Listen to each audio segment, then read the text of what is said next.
So today we're going to focus on speaking task 2 for the TOEFL exam. Let's go.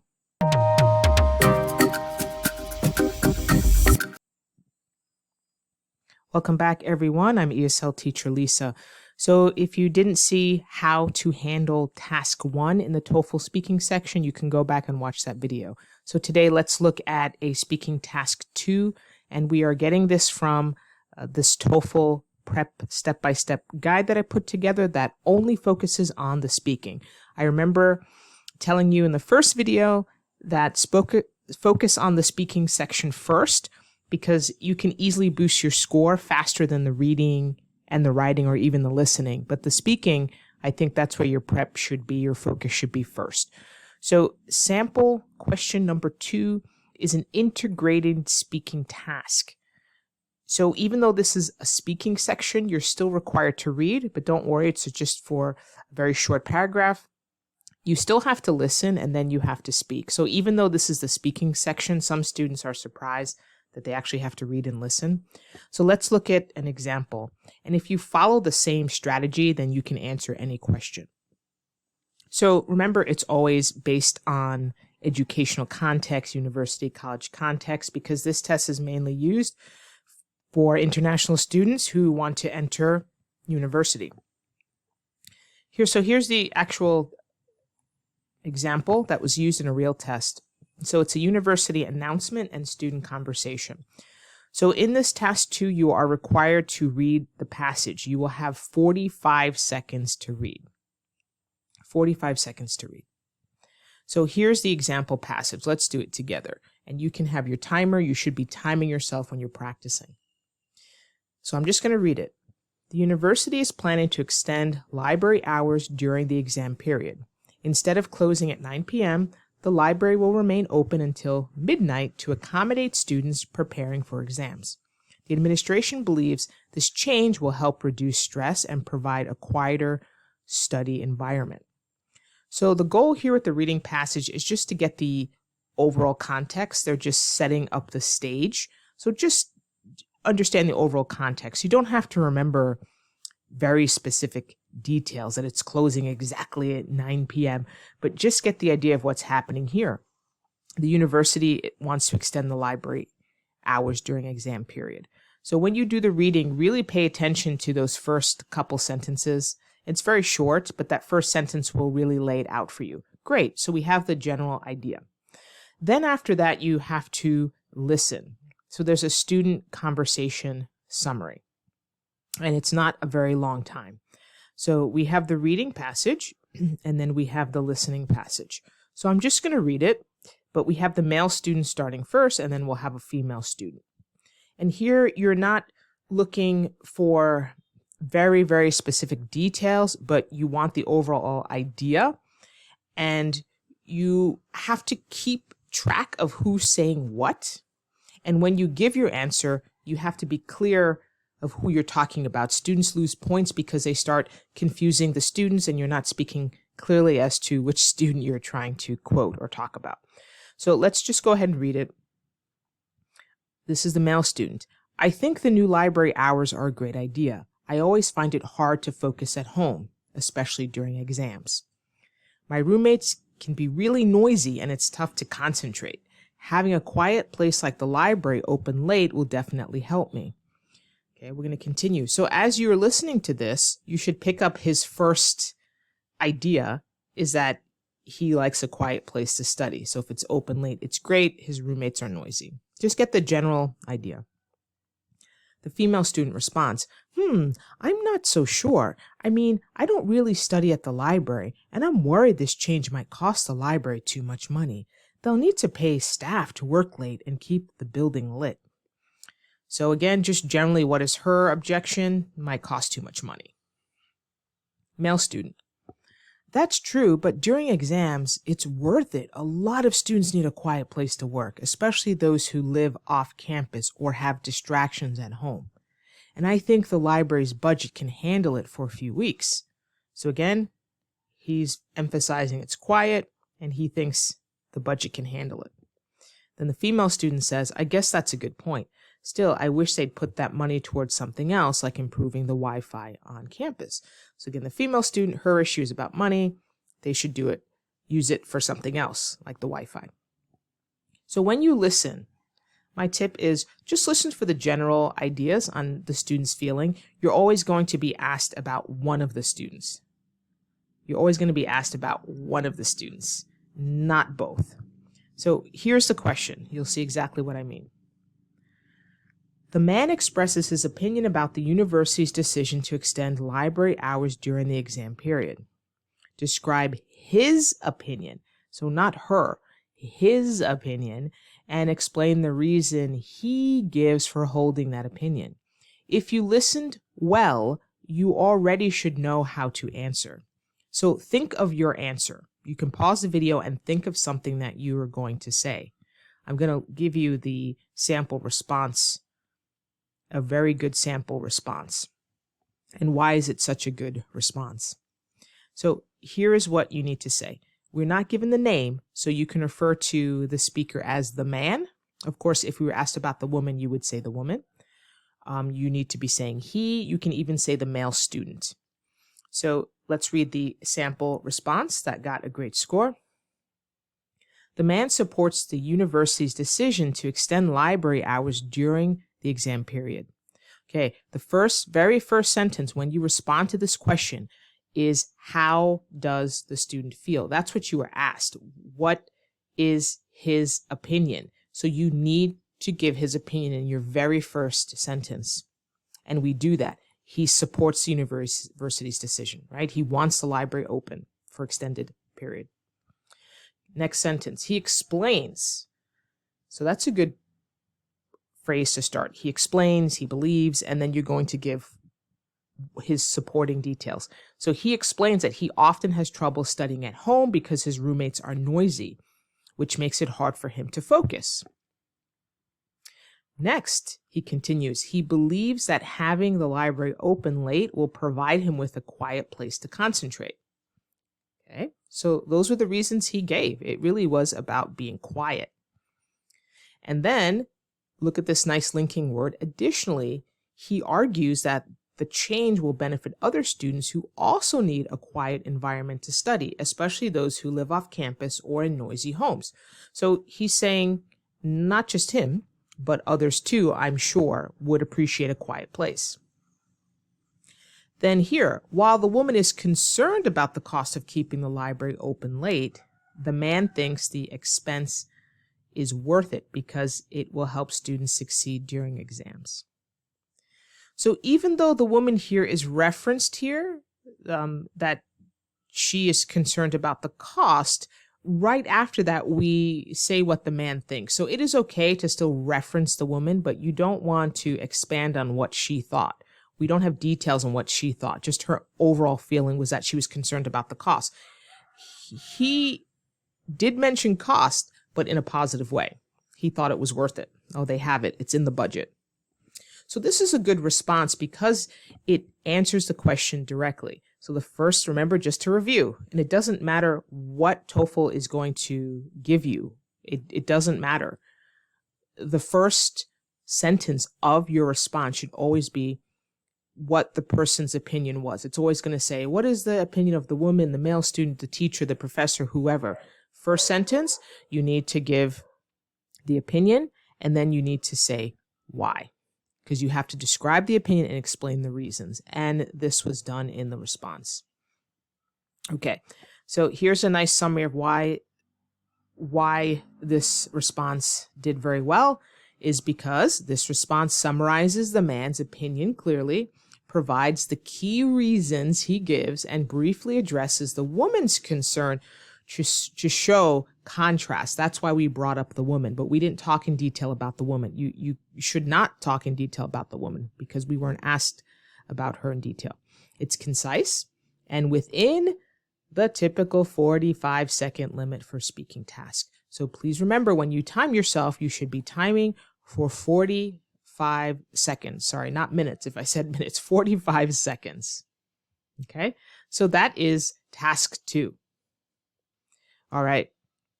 If you want another example, you can go ahead and download the book if you'd like, and you can get the other example. So now let's move on to task 3. It's also an integrated speaking, but this time it's a little bit of a lecture style. So you will have a lecture, a listening passage. So it's just one person speaking. It's usually some kind of a professor or teacher.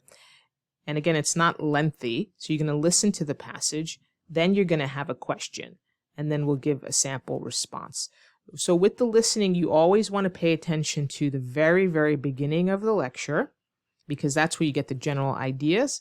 You also want to listen when you hear keywords like for example, or first, second, finally, those things, because those are the details that they're giving you. And of course, really listen to the end, because often you can get that summary.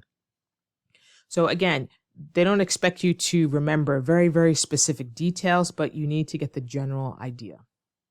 So you shouldn't be feverishly or quickly writing down all these details. No, really listen, but you can write very, very brief notes during the listening. Very, very brief. So you need to practice doing that. So here's a lecture. I'm going to read it. I'm the professor. Let's discuss 2 ways plants adapt to survive in dry environments. So right away in that first sentence, you get the main idea. So pay attention as soon as that listening starts. Don't get distracted. First, some plants have deep root systems. These roots allow the plant to reach water that's far below the surface, even during long periods without rain. For example, that's where you need to pay attention. For example, desert mesquite trees can grow roots that extend over 50 feet deep. Another adaptation is water storage. So we said another. Pay attention. Certain plants, like cacti, store water in their thick stems or leaves. This stored water helps the plant survive during droughts when water is scarce. In addition, the waxy coating on these plants reduces water loss by limiting evaporation. You're not expected to know details about plants or any outside information. Everything is in the lecture or within the dialogue. So do not use outside information on the TOEFL exam, and never do that. The question is using examples from the lecture. So they tell you that, not outside information. So if you're studying botany or a lot about plants, you cannot bring it into your answer. Explain the 2 ways plants adapt to survive in dry environments. Here's a sample response. This is a quote-unquote perfect response. The professor explains 2 ways plants adapt to survive in dry climates, right? So we're just setting up the scenario. First sentence, always very direct. First, you notice those linking words, first, in addition, right? For example, first, some plants develop deep root systems to access water far below the surface. For instance, good linking word. For instance, the mesquite tree can grow roots that extend over 50 feet deep, allowing it to survive during long dry periods. Second, certain plants store water in their stems or leaves. The professor uses cacti as an example. They store water in their thick stems, which helps them during droughts. Additionally, their waxy coating reduces evaporation, helping them conserve water. These adaptations enable plants to survive in arid environments. Now, why did this do very well? And can you see what you need to do? You basically need to summarize what you heard. Again, even though this is the speaking, you really have to listen well. This response provides a clear summary of the 2 points from the lecture. It includes specific examples and explains how adaptation helps plants survive. It's concise, coherent, and fits the expected response time. Okay, so that is task 3. Task 4. You have to read a passage for 45 seconds. So there's a reading, then there's a listening, and then you're going to have a question. So let's do this, and then we would have covered all 4 tasks. So again, you can download the Speaking Step-by-Step Guide, okay, or some of the other books that I recommended. So let's finish up here. 45 seconds. So you're going to go ahead and read, just get the general idea. Okay. here we are. The topic is, and again, you're not expected to know a lot, operant conditioning. What is that? Operant conditioning is a learning process in which behaviors are influenced by the consequences that follow them. Positive reinforcement occurs when a behavior is strengthened because it is followed by a reward. Negative reinforcement occurs when a behavior is strengthened because it removes something unpleasant. Both types of reinforcement increase the likelihood of the behavior being repeated. So this has a little bit of psychology. This one might be a little bit trickier. Again, you have 45 seconds, so you should be able to read this and go back again if you want to take a look. 45 seconds is enough to read, 4 sentences.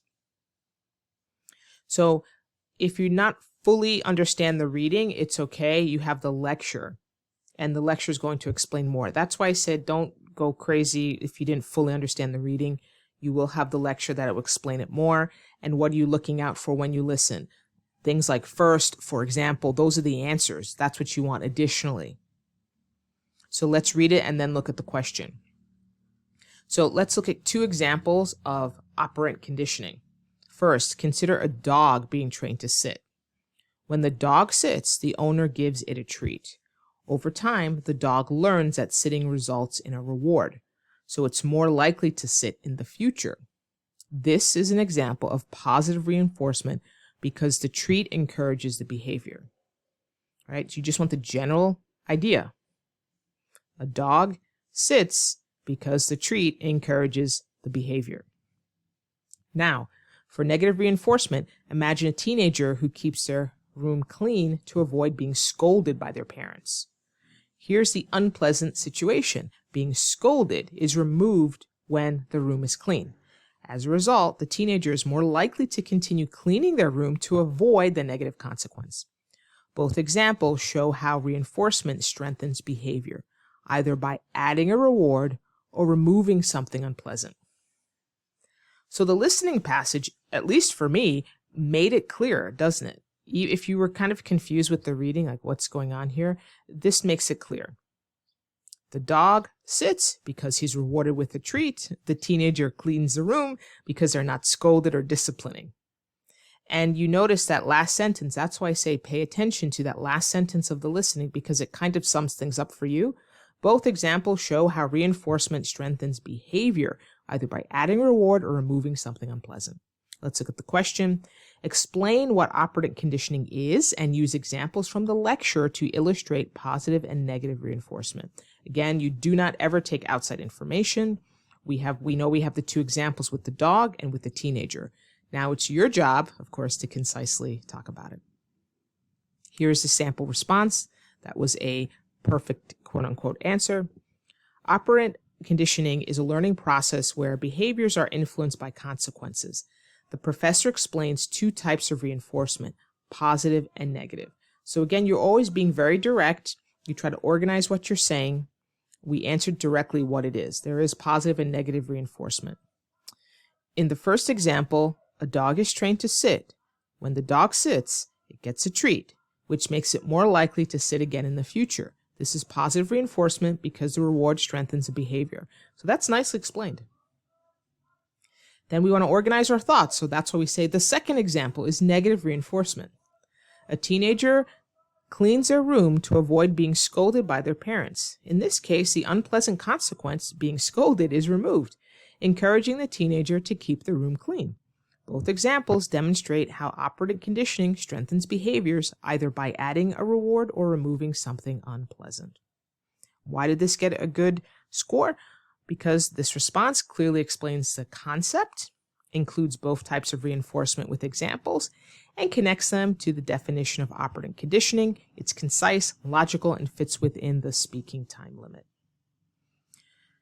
So that's what you have to do. When you practice this enough, you get comfortable, you know what to expect, and you start to sense the pattern that the TOEFL test has. Remember, it's how prepared you are. It's not how smart you are. It's how prepared you are to take the TOEFL exam that can increase your score and understanding what's on the test. Okay. If you want additional samples, you can download the book. We give you some additional samples in the book. So if you have any questions about the TOEFL speaking, you can put it in the comments. And remember, you can download the guide if you like, or you can get the paperback on Amazon. It does save you some money. Instead of buying the whole TOEFL prep book, you can just start with the speaking and get yourself situated with that. And we give you guidelines, and it really sets you up to understand very comprehensively what to expect on the speaking TOEFL section. Everyone, see you in the next class. And remember, the secret to becoming a more fluent speaker is speak more. Yes, find opportunities to speak. See you in the next one.